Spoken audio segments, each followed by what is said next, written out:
Ángel, ¿estás por ahí? ¿Qué tal? ¿Cómo está? Buenas noches, señor Tomás Veroch. Mi nombre es Ángel Taza, de saludo de Lima, Perú. Muy buenas Bien, noches con todos. buenas noches, bienvenido, Ángel, Muchas bienvenido. gracias. Bueno, no eres católico, ¿verdad? No, soy cristiano evangélico. Así es. Ok, perfecto, ¿en qué te puedo ayudar? Bueno, subí porque para tener una charla con usted, ¿no? Siendo sacerdote de la Iglesia Católica, yo siendo cristiano evangélico, bueno, de repente traer una charla, ciertas cuestiones de repente doctrinales, ¿no? En el cual difiere, digamos, el protestantismo con el catolicismo, ¿no?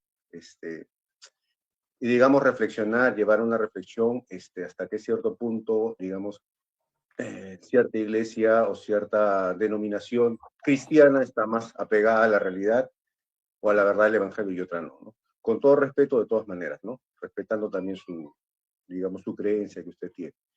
No Pero hay lo que yo ningún siempre, problema. Sí, sí, sí, pero adelante. lo que yo siempre aprecio o lo que siempre yo me doy cuenta es que los representantes de la Iglesia Católica, apologistas, hacen mucho énfasis en que son la Iglesia verdadera, ¿no? Ujú. Básicamente ese es el punto. Lo cual en diversos puntos yo difiero muchísimo, ¿no? Ni histórico, doctrinal, filosófico, incluso moral, podría decir, ¿no? Ujú. Difiero completamente, ¿no?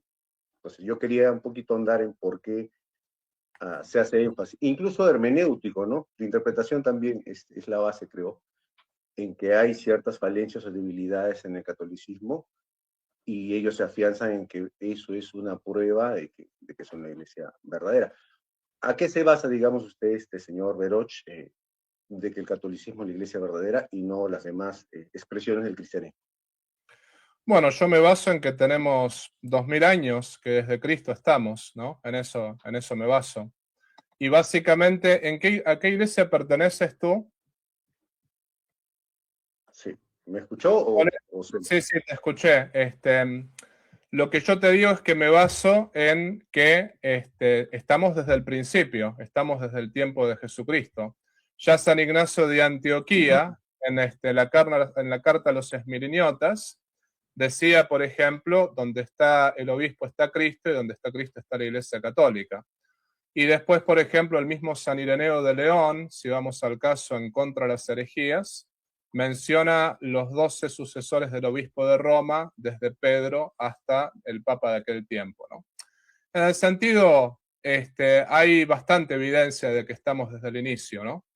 Y otra cosa que me dice que es la iglesia verdadera es que no ha cambiado, que no hemos tenido cambios en lo dogmático, ¿no? Hubo cambios en todo lo que no es dogmático, pero en lo dogmático no hubo cambios, ¿no? ¿Tú a qué iglesia perteneces? Bueno, yo pertenezco a la Iglesia Un Nuevo Comienzo en Lima, Perú. Sí, Digamos, sí, no denominacional, pero digamos que tuvo un inicio, una tendencia al pentecostalismo, ¿no? Pero poco a poco se está haciendo una transición a lo que es la Iglesia Reformada. Estamos está en esa bien. transición. Digamos como denominación, ¿no? Como iglesia física institucionalizada, se podría decir que es reciente, ¿no? Pero más allá la trascendencia doctrinal, la trascendencia del Evangelio, sí nos conecta directamente, digamos, al corazón del cristianismo. Mire señor Veroch, ya que usted tomó esos dos puntos, ¿no?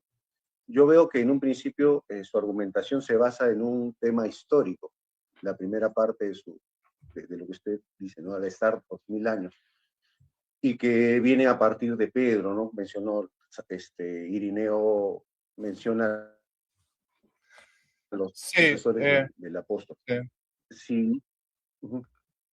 sí, Entonces, ahí precisamente donde cuando se hace esa afirmación histórica, históricamente se debe probar. Y ahí es donde va. Desde el inicio podría decir de que históricamente no hay pruebas concluyentes de que Pedro haya sido un verdadero papa como conocemos que incluye toda esta parafernalia del obispo de Roma, del sumo pontífice de la Iglesia Católica, históricamente no podemos hacer un caso de que sea realmente concluyente de que fue el primer papa, ¿no? Solamente nos basamos que de repente simplemente una interpretación en Mateo 16, 18, pero si está usted queriendo hacer un caso histórico, como histórico no hay otras fuentes más en que podamos, digamos, afianzar una verdad categórica, ¿no? Yo creo que hay muchas fuentes.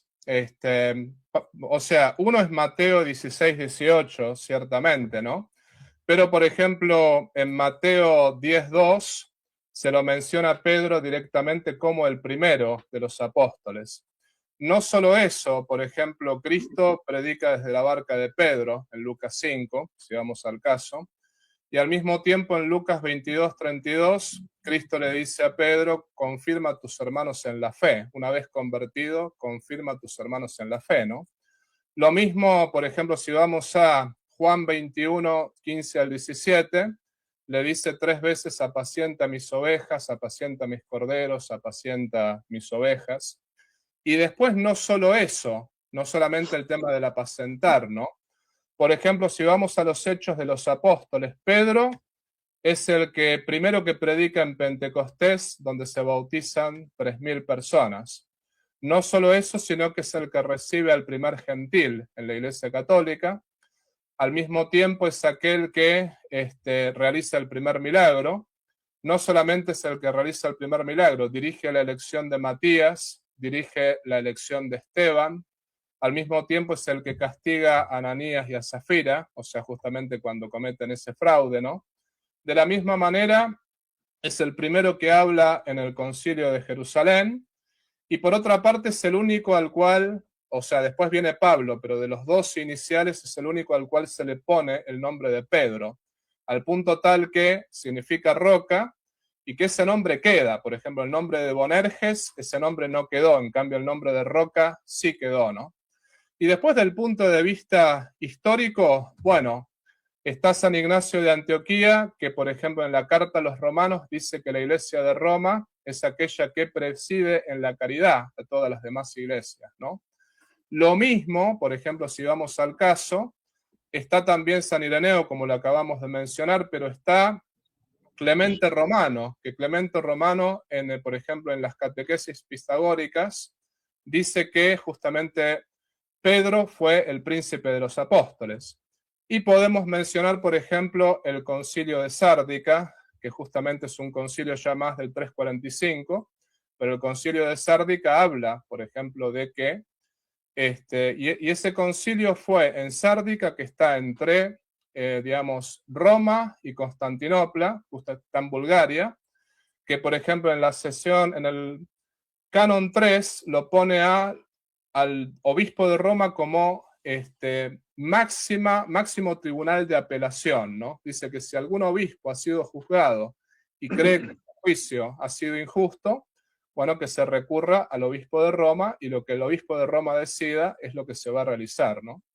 Y después tenemos, por ejemplo, otros ejemplos, ¿no? Que podríamos mencionar, por ejemplo, San Cirilo de Jerusalén, ¿no?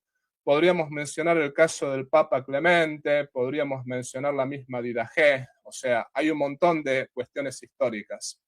Entonces, no es solamente una cosa, hay muchas, digamos, ¿no? Pero voy a hacerte una pregunta ya que me has preguntado. Si la Iglesia Católica no es la verdadera, ¿cuál sería la Iglesia verdadera? Es una buena pregunta. Bajo el principio que digamos que tenemos, es que la iglesia verdadera habría de ser, la iglesia cristiana precisamente significa, ¿no?, seguidores de Jesucristo. Si vamos estrictamente a lo que implica ser un seguidor de Jesucristo, implicaría a seguir a pie juntillas todo lo que Jesucristo predicó y dejó registrado. No más de lo que él dijo, ni sus apóstoles, obviamente, ¿no? Cuando me refiero a Jesucristo, Jesucristo y sus apóstoles, no más de lo que ellos dijeron, ni menos.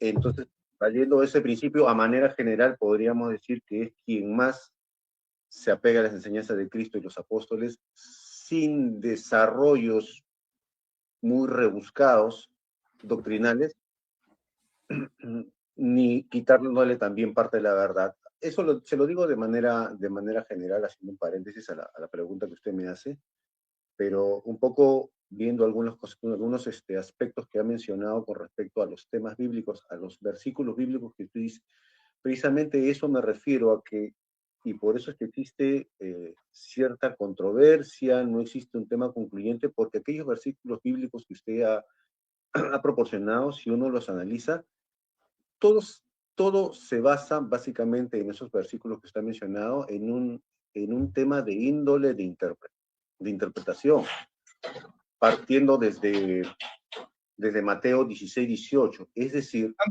Antes que te vayas por ese lado, perdón que te interrumpa, ¿puedes decirme, como para poder entenderte, ¿no? ¿Puedes, por ejemplo, decirme, apuntarías a alguna de las iglesias, por ejemplo, de las 60.000 denominaciones? Vamos a hablar ese tema de la interpretación. Yo no tengo ningún problema. Me encanta, de hecho, hablar de ese tema, ¿no? Pero te quiero hacer una pregunta concreta. De las 60.000 denominaciones que hay, ¿apuntarías a que una es totalmente fiel a la doctrina cristiana?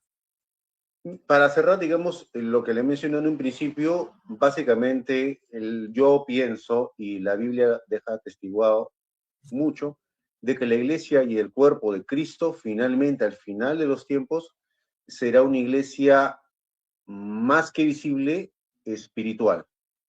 Por lo tanto, considero que la iglesia verdadera es el pueblo escogido de Cristo que está diseminado en todo el mundo, de todo pueblo, lengua y nación, pero que más sean fieles, más se apeguen a la doctrina de Cristo los apóstoles y sean fieles a Cristo. Más allá de apuntar una única denominación, que sería, pienso yo, sería un criterio muy simplista de ver las cosas, puesto que las cosas de Dios son más complejas de la que podamos pensar que solamente esta institución es la verdadera. Sería, digamos, minimizar a la simpleza un tema tan complejo como la naturaleza de Dios y cómo Él determinó que fuera su pueblo escogido, ¿no? Entonces, Yo tengo un problema con eso. Y mi problema es que justamente la iglesia que describe la Biblia es una iglesia jerárquica. Por ejemplo, a Timoteo, a Tito, hasta se les da capacidades para juzgar obispos, ¿no? Y hasta el mismo Pablo dice, habla de las características de los obispos, de toda esa cuestión, ¿no? Y lo mismo, por ejemplo, cuando los apóstoles tenían un problema, no iban a la Biblia, iban al concilio, como pasó en Jerusalén, ¿no? Se habla de una iglesia jerárquica. Y también hay un tema, Ángel, que por ejemplo Cristo dijo, yo estaré con ustedes hasta el fin de los tiempos. Y también dijo, el Espíritu Santo les enseñará todo. Tienes a los pentecostales, a los bautistas que dicen que no hay que bautizar niños. Y tienes a los presbiterianos, a los metodistas, a los luteranos que dicen que sí. Tienes a los testigos de Jehová, mormones, que son paracristianos, está bien, pero dicen que Cristo no es Dios. La mayoría de los cristianos dicen que sí.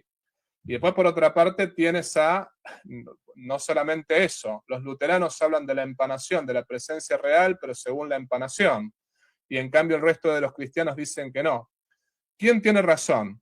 O sea, si el Espíritu Santo estuvo con nosotros, pero nos confundimos de esta manera, no parece que tengamos el Espíritu Santo. ¿Quién tiene razón? sí, todas esas son cuestiones muy interesantes, señor Veroch, y que de igual manera sí me gustaría, si nos da el tiempo, tomarlo en esta charla que tenemos, antes de seguir el hilo, digamos, al principio que estamos hablando, y ir avanzando un poquito, ¿no? Si me lo permite. El tema que le decía que el papado no tiene realmente un sustento concluyente es que bíblicamente hay pasajes dispersos que usted mencionó, sin embargo, ninguno es concluyente, ni la suma de esos pasajes son concluyentes para establecer que Pedro fue el primer papa tal y como lo conocemos hoy, como le mencionaba, con toda la parafernalia, ¿no? Partiendo desde Mateo 16, 18, simplemente lo que yo observo es que, digamos, el magisterio católico enseña en base a una interpretación figurativa, una interpretación implícita, porque también está la otra interpretación que, digamos, es más plausible de acuerdo al contexto del pasaje de Mateo, que que el Señor Jesucristo se está refiriendo a la roca como la declaración de Pedro. Y aún así no fuera concluyente, entra en conflicto y entra en competencia con la interpretación católica de que la roca es Pedro, pero no es concluyente porque hay simplemente esta pugna de igual a igual como para poder establecer que definitivamente, inequívocamente, la afirmación del Señor Jesucristo era en la dirección de Pedro, porque también está lo otro. Los demás pasajes que usted menciona, que se menciona a Pedro como el primero, sí, uno puede leer la Biblia y darse cuenta que en algunas ocasiones habla Pedro primero, pero eso no se sigue o no deriva en un papado. En el más alto de los casos derivaría que Pedro, como uno de los principales apóstoles, como uno de los líderes de la iglesia primitiva. Y los demás, apacienta mis corderos, también no deriva a un papado, sino simplemente a un liderazgo. La predicación, la apertura de la predicación de Pedro en Hechos, en el libro de los Hechos, me parece que en Hechos 2, en Hechos 3, también nos apunta en la dirección de un liderazgo.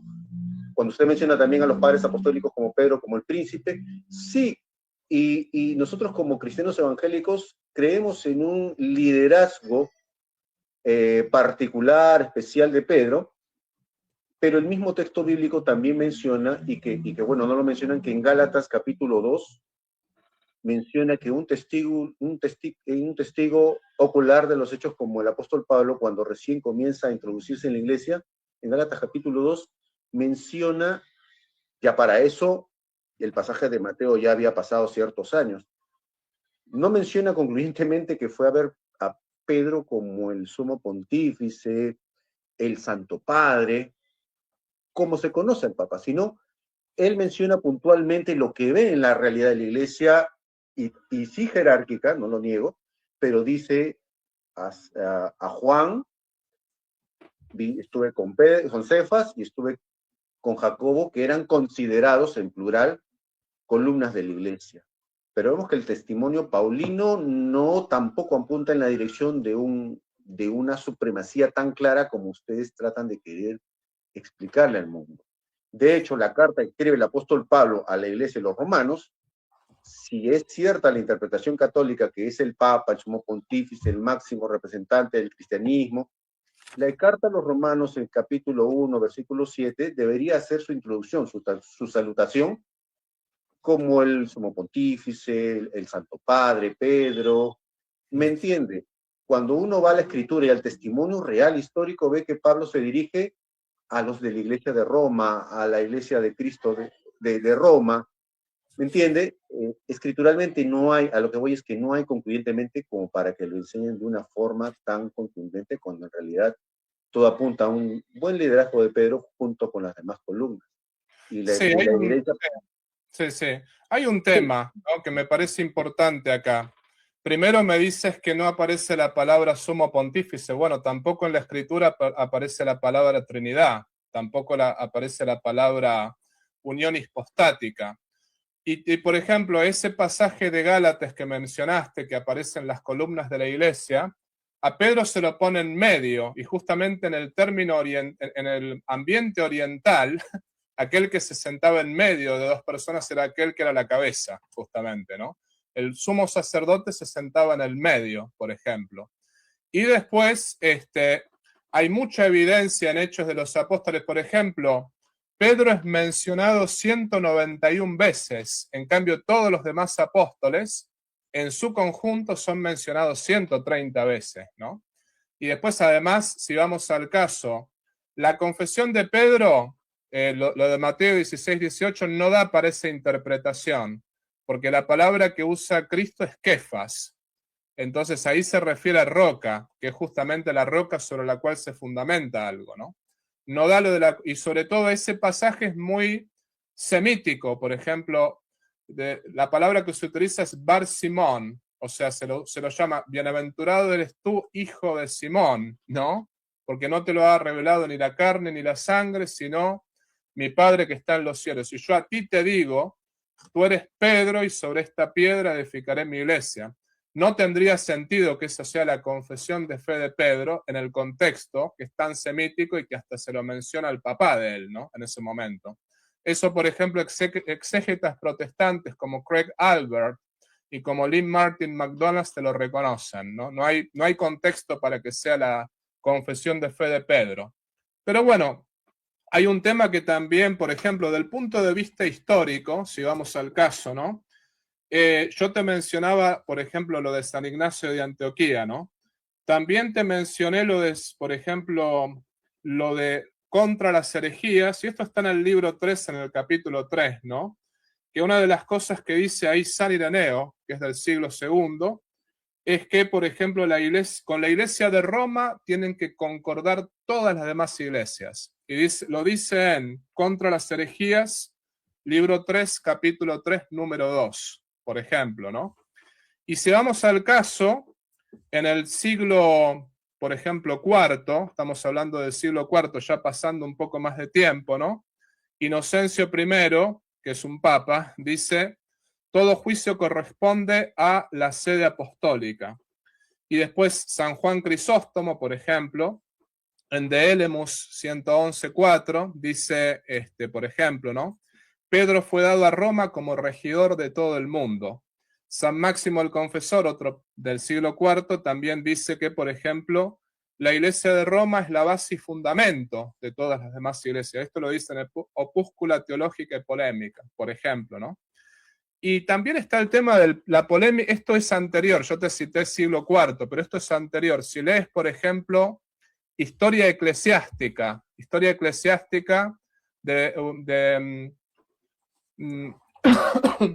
esto está en Historia Eclesiástica de Eusebio de Cesarea, justamente en esa está el episodio del Papa Víctor y los obispos africanos, que justamente el asunto del Papa Víctor y los obispos africanos, ¿no? San Cipriano de Cartago está la situación esa, ¿no? Por ejemplo, que el Papa Víctor quería excomulgar a los obispos de África, porque querían celebrar la Pascua en otra fecha que era establecida por la Iglesia de Roma. Y San Cipriano no le niega su derecho a excomulgar. San Cipriano le dice que espere un poco, que sea paciente, pero no le niega el derecho del Papa Víctor a excomulgar a esas personas, ¿no? Lo mismo está el caso del Papa Clemente. El Papa Clemente, digamos, es el Papa que, estando el apóstol San Juan vivo, ¿no? Esto inclusive, la carta de Clemente se leía en todas las iglesias, por ejemplo, hasta el siglo II, ¿no? Que justamente estando el apóstol San Juan vivo, cuando hubo un problema entre los obispos, entre los presbíteros y el obispo en Corinto, estando el apóstol San Juan en Éfeso, no lo resolvió San Juan, lo resolvió el Papa Clemente, ese asunto, ¿no? ¿Qué te quiero decir con esto? Hay demasiada evidencia histórica en ese sentido, y no hay evidencia histórica de las iglesias a las cuales ustedes pertenecen, ¿no? Ese es un punto que me parece también importante. O sea, las iglesias a las cuales tú perteneces no estaban al inicio. Esa es la realidad, ¿no? Pero acá hay algo que me quiero meter porque si no, no nos vamos a poner de acuerdo. O sea, me refiero, tenemos que tener una base, porque yo te saco todas estas cuestiones históricas, pero me parece que es importante que me respondas a esto, Ángel. Sola Escritura, que creo que tú sostienes esa doctrina. Correcto, sí. Sí, Sola Escritura. Bueno, a ver, ¿dónde está en la Biblia la doctrina de sola Escritura? correcto. Solamente, señor Veros, déjeme simplemente hacerle un breve sobre los puntos. Todos los puntos históricos que usted ha mencionado, de igual manera no están, y sería una conversación muchísimo más larga, obviamente. Mencionó a Ireneo el tema de Víctor, ¿no? Del obispo de Víctor, Clemente de Alejandría y todo lo demás. Pero incluso uno yendo a la historia eclesiástica, se da cuenta que la historia del cristianismo de los primeros siglos tampoco apuntan, si bien es cierto, apuntan a digamos, a un honor especial a la sede de Roma, tampoco apunta en los primeros siglos, estamos hablando hasta el tercer siglo, concluyentemente a que sea la sede del obispo de Roma o del obispo monárquico autoridad suprema sobre toda la autoridad, sobre toda la cristiandad. De hecho, el tema que usted mencionó, cuando había de qué fecha debía de celebrarse la Pascua, ahí se dice en la iglesia eclesiástica de Eusebio Cesarea, lo menciona Irineo en Contra las herejías, que el obispo Víctor, el obispo de Roma, quiso, digamos, quiso imponer, quiso excomulgar, pero al fin y al cabo no tuvo el poder para excomulgar. De hecho, Irineo, que es llamado el apóstol o el enviado de la paz, el pacificador, él exhorta a Víctor que no puede hacer eso, y que es más conveniente de que digamos, que cada parte del cristianismo celebren la Pascua como mejor ellos establezcan. Entonces, cuando uno lo ve detalladamente, ampliando más lo que usted mencionó, se da cuenta de que no hay, digamos, una autoridad concluyente. Igual Sí, yo le podría... le recomienda que no lo haga, pero no le niega su autoridad. No le niega, No. no le niega que no lo pueda hacer, es más. Digamos que San Cipriano de Cartago se tuvo que alinear con el Papa Esteban, por ejemplo, Pero usted, con otro señor, asunto. Yo lo que te quiero decir es que esas interpretaciones históricas yo no las comparto porque yo creo que hay bastante evidencia. Pero discúlpame que te interrumpa, porque si no vamos a seguir dando vueltas y no llegamos a nada, ¿no? Vamos al tema de sola escritura. ¿Dónde está sola escritura en la Biblia? Bueno, para comenzar, tengo que decir que soy solo escritura, mas no soy solo Biblia. Sí, soy solo escritura en el sentido de que considero que para cuestión de doctrina infalible, el único medio infalible para cuestión de doctrina es la escritura, pero sí reconozco al magisterio, lo que mencionaba hace un principio, la jerarquía de la iglesia, por supuesto que reconozco a los obispos, los presbíteros, ¿no? Y también la tradición. Sin embargo, la fuente infalible es la Biblia. ¿Lo reconoces el magisterio y la tradición? Por supuesto, la tradición de la iglesia cristiana, pero la tradición sin sesgos, o sea, sin sesgos, bien interpretada, digamos, libre. Y es donde le decía, la tradición cuenta de que hay, digamos, a partir del tercer o cuarto siglo, donde ya la sede romana es donde busca la supremacía, busca empujar esa primacía, esa supremacía sobre los demás. Antes no, ¿El magisterio y la tradición se pueden equivocar? El magisterio y la tradición, siempre y cuando traten de ser lo más bíblicos, digamos, están caminando en la infalibilidad, pero no per se, no por ellos mismos. ¿Se pueden equivocar? Es un sí o no respuesta. ¿Se pueden o no? No, estas cuestiones, señor Verosh, como le digo, muy complejas, es muy simplista responder con sí o no. No, pero a ver, respóndeme. ¿Hay alguna posibilidad de que el magisterio o la tradición se equivoque? Mire, el magisterio y la tradición, cuando ha hablado, ha inferido el purgatorio, por ejemplo, por supuesto que es equivocado, ¿no? Dogmas marianos, por supuesto. Ahí está. Entonces, bueno, se puede equivocar entonces. ¿Quién sí determina que se equivoca el magisterio o la tradición? ¿Quién lo determina? Definitivamente la escritura. La escritura no hay desde el Antiguo Testamento y Nuevo Testamento. ¿Interpretada por quién? Interpretada por cualquier persona, con sentido propio, se da cuenta que del Antiguo y Nuevo Testamento no hay, digamos, un asidero para el purgatorio, dogmas marianos, de manera concluyente también. 15 siglos, en 15 siglos la gente no pensaba como tú, o sea, la verdad, no sé, más bien dicho, no es tan así la cuestión, ¿no? Porque si por tantos siglos la gente creyó que hubo purgatorio, no es tan evidente. Pero significa que en realidad es tu interpretación, o sea, más bien dicho, magisterio y tradición, sí aceptamos magisterio y tradición, pero subordinadas a la escritura, según lo que me estás diciendo, pero a tu interpretación de la escritura. En definitiva, En No, definitiva, no, el sumo pontífice de la no. escritura eres tú. O sea, tú eres aquel que decide cuándo la tradición se equivoca y cuándo el magisterio se equivoca. Y así como tú decides eso, otro protestante decide lo mismo, otro evangélico decide lo mismo, y así tenemos contradicciones por todas partes. 60.000 denominaciones que se contradicen las unas a las otras. Entonces, mi pregunta es, ¿de qué me sirve tener magisterio y tener tradición si al fin y al cabo yo uso la tradición y el magisterio como a mí me parece? O sea, yo interpreto la Biblia como a mí se me canta, al fin y al cabo. Porque me vas a Sí, decir que no, pero eso es lo que pasa. Porque tú bueno, me dices una cosa y después va a entrar otro protestante y me va a decir otra. Y va a entrar otro evangelista y me va a decir otra. Y va a entrar otro y me va a decir otra. Y así hay 10.000 contradicciones. O sea, no creen en el magisterio y la tradición, creen en la escritura y en su interpretación de la escritura. Esta es la realidad. Pero no me bueno, respondiste a la pregunta. ¿Dónde está la doctrina de sola escritura en la escritura? bueno, para volver a eso, digamos, el cristianismo evangélico no es tanto así como buscan, digamos, acentuar las diferencias que tenemos, porque cualquier cristiano evangélico va a sostener lo que es evidente en la escritura del Antiguo al Nuevo Testamento, como es la Trinidad, que está ampliamente desarrollado.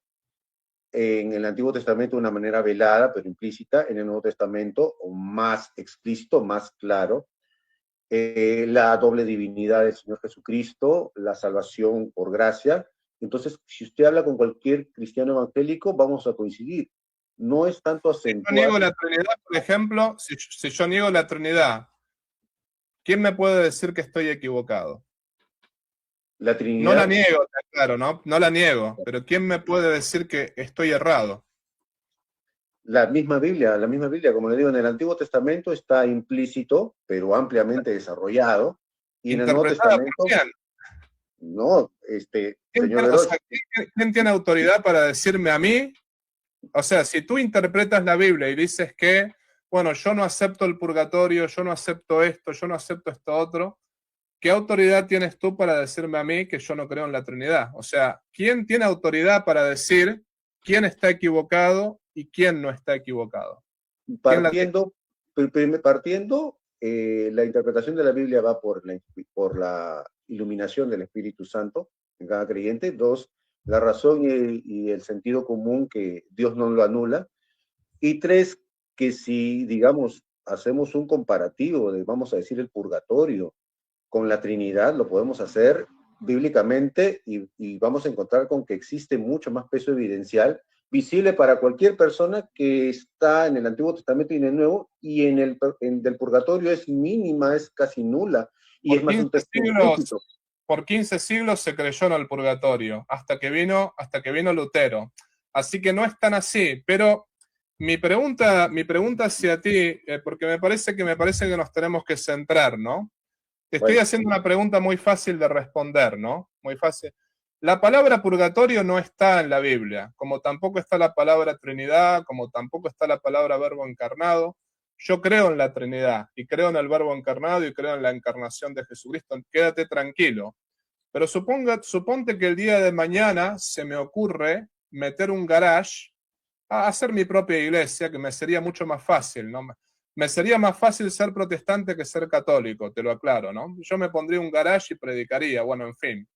Pero no lo voy a hacer porque creo que la iglesia verdadera es la católica. Pero mi pregunta es, ¿quién tiene autoridad para corregirme a mí, para corregirte a ti o para corregirte a alguien? O para corregir, no sé, a los testigos de Jehová que niegan la Trinidad. La Biblia, sí. ¿Interpretada por quién? Porque me reconociste, el magisterio se puede equivocar, la tradición se puede equivocar. ¿Quién tiene autoridad para poder interpretar la Biblia de manera infalible, sin error? vuelvo y le repito, señor Veroz, siempre fue la escritura. Ahora usted me dice, siempre, siempre, desde el inicio que hubo, que la tradición pasó a la escritura, obviamente. Y si usted me dice, pero no fue tan así porque por 15 siglos, ya entramos a otro detalle, sí, porque la escritura no estaba disponible para el pueblo llano, y precisamente es porque la iglesia, la institución católica, fue quien privó al pueblo llano de tener acceso a la escritura, uno, aparte que era costoso, y dos, porque oficiaban los servicios en idioma latín y no en idioma vernáculo. Entonces, ¿por qué no era tan evidente? Porque los sacerdotes y curas de tiempo, el pueblo ya no se llevaba a las enseñanzas que el sacerdote católico o de la parroquia les enseñaba. Obviamente iba a tapar aquellas partes de la escritura donde hablaba de, no hablaba de donde el purgatorio, Mira, más que llegar por la tradición católica. desde que tienes acceso a la escritura, primero que no es tan así, ¿no? Había más acceso a la Prácticamente. escritura que ahora, y es más, la gente de aquel tiempo conocía mejor la escritura de la que la conoce ahora. Pero, por ejemplo, hoy en día, la CIA no te comparte ciertos documentos. ¿Sabes por qué no te los comparte? Porque son peligrosos. Desde que se abrió la apertura a la escritura a todo el mundo, ¿sabes lo que sucedió? Por ejemplo, acá en los Estados Unidos, interpretando la Biblia como a cada uno le parece, hubo sectas que mataron 300 personas. Porque en la escritura dice que, fíjate que la iglesia, si no permitió que cualquiera leyera la Biblia, es por lo que dice Pedro en 2 Pedro 1:20, que justamente la escritura tiene cosas difíciles para entender y que a veces los incultos la distorsionan para su propia perversión. Me parece que juzgar a esa época con nuestra mentalidad es un poquito absurdo, es como juzgar a la CIA por ocultar documentos, ¿no? Pero a lo que voy con esto, no me respondiste la pregunta.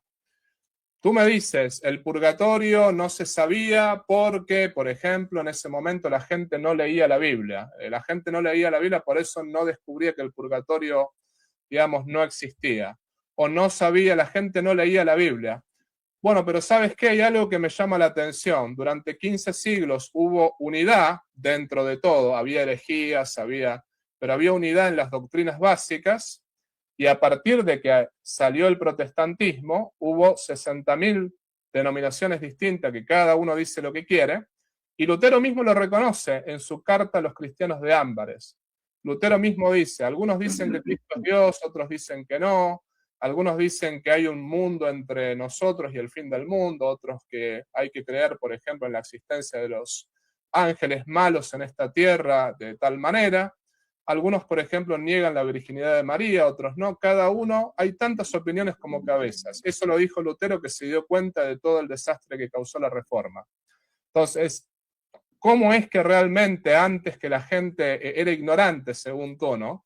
Había una doctrina dentro de todo coherente y hoy hay 60.000 doctrinas distintas, todas contradictorias unas contra otras. ¿Cómo es posible? Partiendo por eso, señor Veroch. No porque, ojo, y esto es un principio de manera general, el consenso de una institución dominante por siglos, durante toda la Edad Media del catolicismo, su consenso y su unidad doctrinal, dogmática, no sigue que sean los dogmas y la doctrina verdadera. Podrán ser unidos por la misma doctrina, pero eso no se sigue que sea la doctrina correcta. Podrían tener muchos siglos por tener el poder político y el poder de las armas, por muchos siglos podrán permanecer. Incluso podrán estar unidos por la misma dogmática, pero aún así enseñar cosas erróneas, si es la única información oficial que recibe el pueblo. Y eso fue lo que ocurrió. Así como las armas las tenían los arrianos y como la tenían también, por ejemplo, en su momento los cátaros. Cuidado con eso, pero no quiero irme de tema, porque si no nos vamos de tema. Mi pregunta fue concreta, al principio de sola escritura. Esa fue mi pregunta, ¿no? Y no te quiero interrumpir, Ángel, no te quiero interrumpir, me encantaría escucharte hablar un poco más. El punto está que te estás yendo por las ramas cuando te hago esta pregunta. Ese es el punto, o sea, te me vas, no te tengo que agarrar y tirar un lazo y agarrarte, ¿no? Discúlpame, no me estoy burlando de ti, ¿no? Pero no me estás respondiendo la pregunta. Estamos hablando del principio de sola escritura. Dijimos, el magisterio y la tradición se pueden equivocar. Perfecto, nos queda la escritura. ¿Quién determina quién tiene la interpretación correcta y quién no la tiene? Suponete, no soy católico. Hagamos de cuenta que no soy católico y que soy un cristiano escéptico. y que soy, o más bien dicho, que estoy al borde del ateísmo porque todo este caos doctrinal que ocurre entre los cristianos me confunde. Es una suposición, aclaro que soy bien católico, ¿no? Pero supongamos que soy un escéptico. ¿Cómo me demuestras a mí que tú tienes razón y que los católicos están equivocados? O que los ortodoxos están equivocados. ¿Quién tiene razón? ¿Quién Como tiene le la dije, información correcta? sí, como le dije y de un principio se lo vengo repitiendo, en la misma escritura está la verdad. Lo que te guía es, y lo que confiamos y lo que dejó el Señor Jesucristo en el libro de Juan capítulo 14, capítulo 6, el Espíritu Santo los guiará a toda verdad. Con la guía del Espíritu Santo y con el sentido común y el libre examen de la Escritura, que digamos, señor Veroz, sí es evidente. La Trinidad sí es evidente, la doble naturaleza de Cristo es evidente. El único mediador que es Cristo es evidente. Entonces, con la misma palabra podemos uno confrontar y podemos hacerlo como le mencioné libremente, o sea, analicemos cualquier dogma, ya sea purgatorio, cualquier dogma mariano, señor, pero usted que conoce muchísimo la Biblia, del Antiguo al Nuevo Testamento versus, vamos a decir, la Trinidad, porque siempre comparan, y se va a encontrar donde hay más peso evidencial de la Trinidad. Te fuiste de vuelta. A ver, No, es la Escritura, es la Escritura. Quédate aquí. Es la Escritura, es la Escritura. Si nos Es la metemos, Escritura. si nos metemos en la Biblia y en los dogmas y eso, tú vas a decir que yo te puedo demostrar con la escritura que hay purgatorio y tú me puedes demostrar que no, porque cada uno tiene su interpretación. Ahí está el núcleo de la cuestión. Por eso yo, por ejemplo, el otro día cuando entró un testigo de Jehová acá, ¿no? Que quiso hablar de Proverbios 8, yo le digo, bueno, pero a ver, acá lo primero que tenemos que discutir es primero cómo sabemos que la Biblia es palabra de Dios, pero bueno, no me pongo a discutir eso contigo, sino el principio de sola escritura. ¿Dónde está en la Biblia? Y quiero que me muestres en la Biblia que solamente haya que guiarse por la Biblia, que solamente la Biblia es la autoridad suprema. ¿Dónde está eso en la Biblia? Esa es una buena pregunta. Se lo voy a responder como no soy soloísta bíblico. Hay un versículo, entre muchos otros, el cual es concluyente. Primero le voy a decir, número uno, me parece que está en 2 Timoteo 3:16, que es súper mencionado. ¿Sí? Habla que toda la escritura es inspirada por Dios.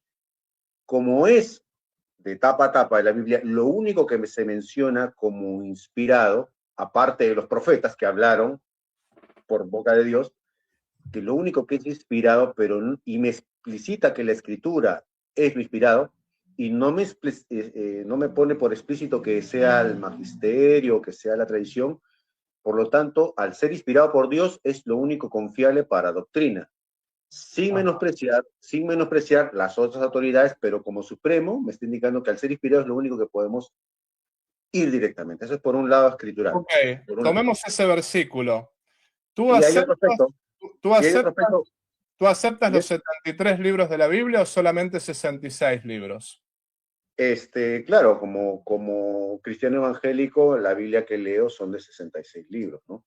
Ok, vamos al versículo anterior, 2 Timoteo 3:15.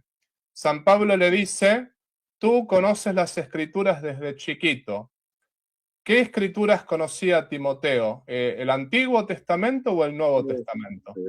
Sí, eso eso ya está súper conversado, se está hablando en ese momento, en ese contexto histórico, se está hablando del Antiguo Testamento, eso lo sabemos, ¿no?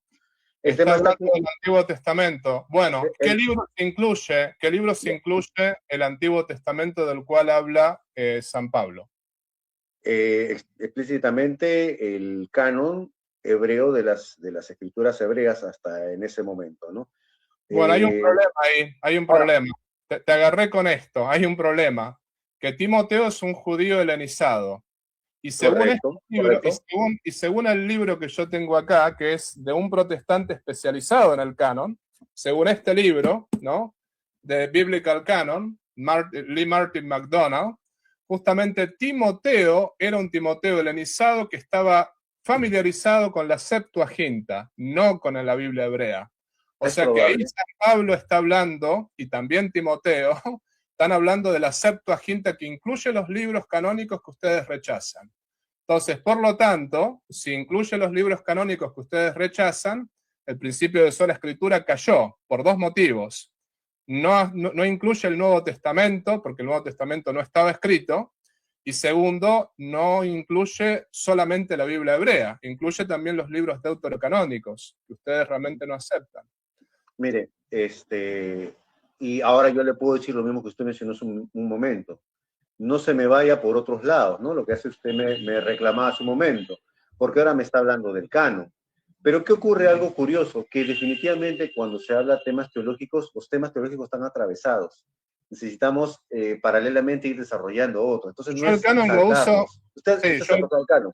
Sí, yo el canon lo uso para atacar sola escritura. Es otro tema. No, porque yo puedo atacar sola escritura como yo quiero, ¿no? Yo puedo utilizar la filosofía, yo puedo utilizar la teología, yo puedo utilizar el canon, yo ataco el principio de sola escritura. Ojo, Ángel, yo soy escritura, yo no es que digo que la escritura no es palabra de Dios, quiero dejarlo bien claro. La escritura es la palabra bendita de Dios, que yo la tengo como tesoro en mi corazón, pero no soy sola escritura, ahí está la diferencia. ¿Sabes lo que pasa? Hay un tema que es muy importante acá, ¿no? No me vas a poder responder por qué la escritura es palabra de Dios, porque la única manera de que lo sabemos eso es por la Iglesia Católica. Sínodo de Roma, Cartago, Hipona, Cartago IV, Florencia, en fin, ¿no? No tendrías Biblia si no fuese por la Iglesia Católica. Entonces, es una discusión totalmente inútil. Perdón, sí, señor. adelante. Perdón, sí. En este caso, claro, pero no asuma por mí que no le voy a poder responder. Mejor pregúnteme a mí si yo puedo responderle, ¿no? Para terminar el tema que usted... Bueno, pero espero que me respondas entonces, respóndeme.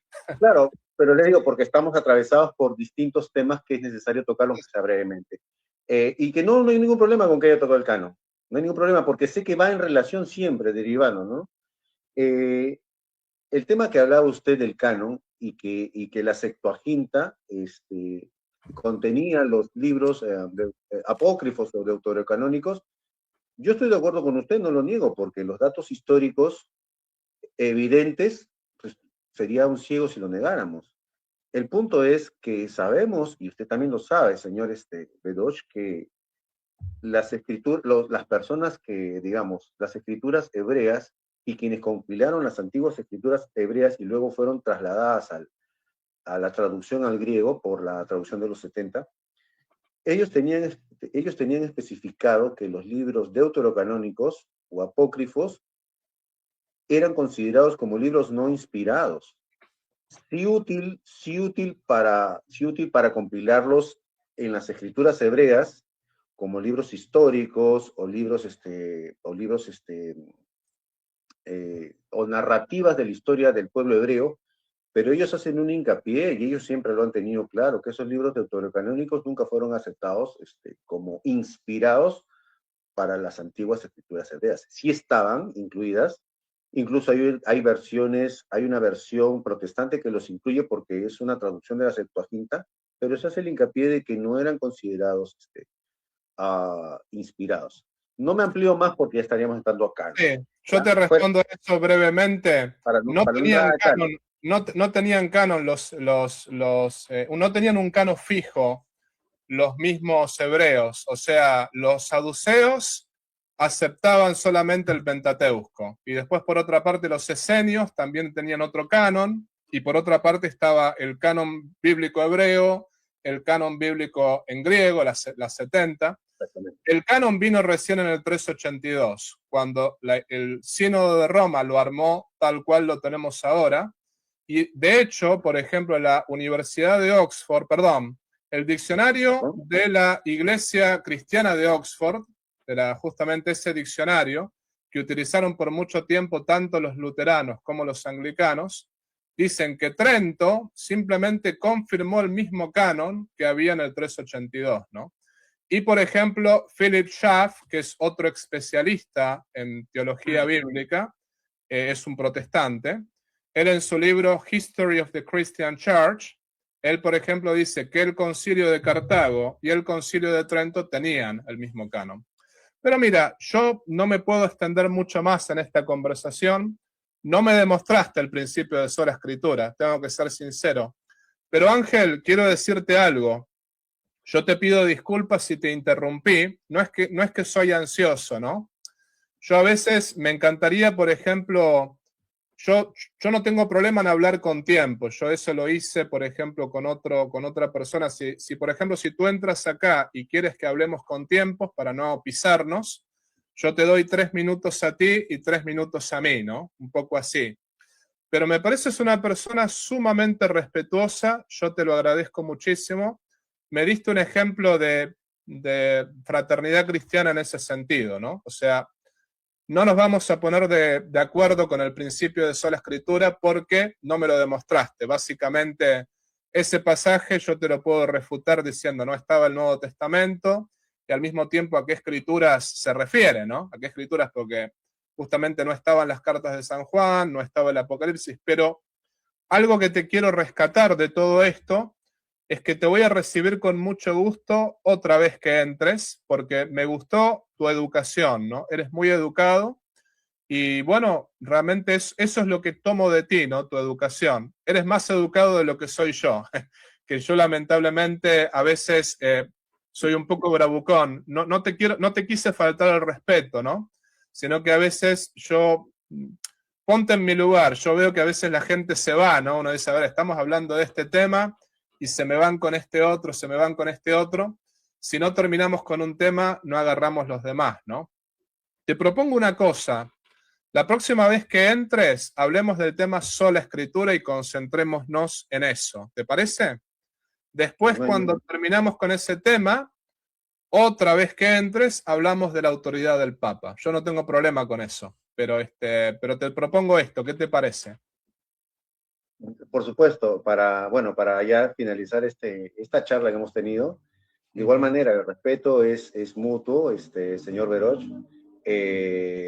Por ahí lo he visto una que otra vez y también aprecio, admiro mucho el trabajo que usted hace desde su óptica y su postura católica, ¿no?